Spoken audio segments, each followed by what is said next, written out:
Hello everyone. Once again welcome to my channel VST Magical Learning. आज जैसा कि आप लोगों को पता है क्लास 11 का हम पढ़ रहे हैं बिजनेस स्टडीज़। तो लास्ट क्लासेस में हम लोगों ने पढ़ा था बिजनेस क्या होता है और types of business activities that is economic and non economic. Economic में हम लोगों ने पढ़ा था जहाँ पे मनी का इन्वॉल्वमेंट हो वो है इकोनॉमिक एक्टिविटीज़, ओके। और जहाँ पे मनी का इन्वॉल्वमेंट नहीं हो, जो वर्क हम लोग लव एंड अफेक्शन के कारण करते हैं, that is called non economic activities. तो इस क्लास में हम लोग पढ़ेंगे characteristics of business activities. Business activities के क्या क्या कैरेक्टरिस्टिक्स हो सकते हैं, ओके। तो we will start from an economic activity is the very first characteristics of any business. किसी भी बिजनेस को बिजनेस कहने के लिए उसमें इकोनॉमिक एक्टिविटी का होना बहुत ज़रूरी है।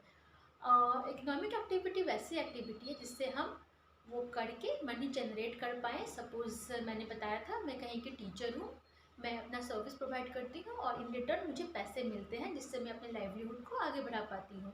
तो that is called economic activity, जहाँ से पैसे जनरेट हों, okay. Then second number is sale और एक्सचेंज ऑफ गुड्स।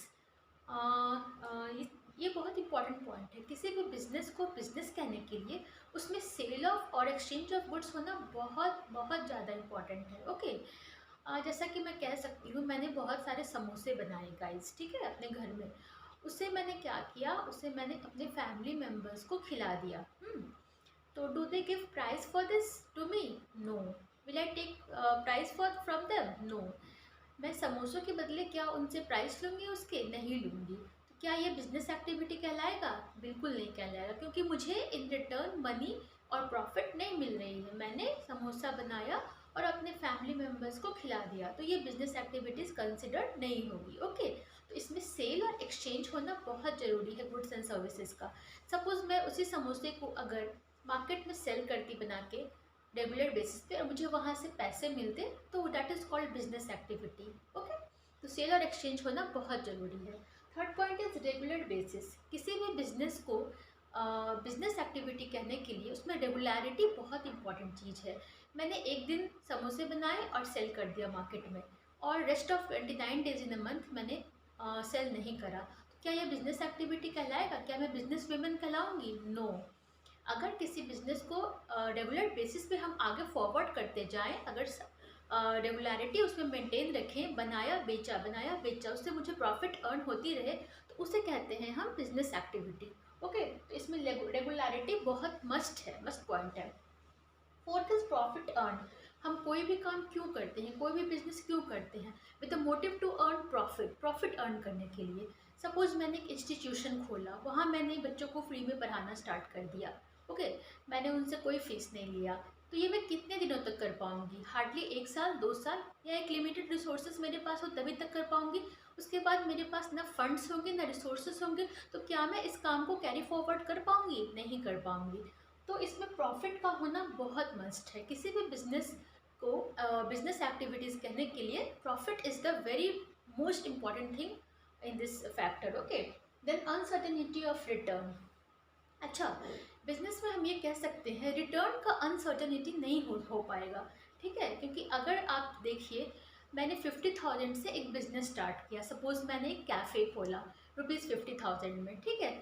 और मैं ये नहीं कह सकती कि मुझे इस कैफ़े से 6 मंथ में या 1 साल में या 2 साल में 1 लाख या 2 लाख रिटर्न आएगा मेरे पास। ये अनसर्टेन होता है। नोबडी नोज़ कि आपका लॉस होने वाला है या गेन होने वाला है, ठीक है। तो इसमें अनसर्टेनिटी बहुत बड़ा फैक्टर है, okay guys. Then it comes to element of risk. हर बिजनेस में एक रिस्क फैक्टर होता है। बिना रिस्क के आप बिजनेस को कैरी फॉरवर्ड नहीं कर सकते हैं। आप नहीं कह सकते कि आपने आज का बिजनेस खड़ा किया और कल ये आपको बहुत लाखों करोड़ों में आपको गेन कर देगा। No, it may be loss also, okay. आपने आज बिजनेस स्टार्ट किया, कल मे बी अर्थक्वेक आ जाए, आपकी दुकान गिर जाए, तो क्या वो रिस्क फैक्टर नहीं होगा? होगा, बिल्कुल होगा। तो किसी भी बिजनेस में रिस्क रहता है, वो एलिमेंट होता है किसी भी बिजनेस के लिए, okay. Then it last factor is production and procurement of goods and services.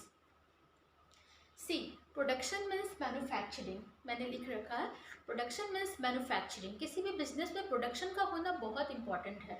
Production means आप किसी भी रॉ मटेरियल को लाइए, उसे फिनिश गुड में कन्वर्ट करके उसे आप सेल कर दीजिए मार्केट में, दैट इज़ प्रोडक्शन। अगर ये नहीं होगा तो आप बिजनेस नहीं कह सकते। आप बस प्रोडक्ट्स को लाइए, रॉ मटेरियल को फाइनल गुड्स में कन्वर्ट कर दीजिए। If you will not sell this in the market, it is not considered as business, okay. And procurement means trade.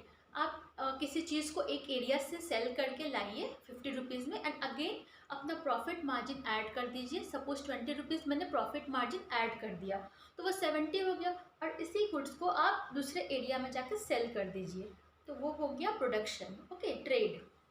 तो ये 7 factors is very much important characteristics of any business, okay. So in next class we will do further concepts, okay. I think you all have cleared this concept. Thank you. Please subscribe my channel. Thanks.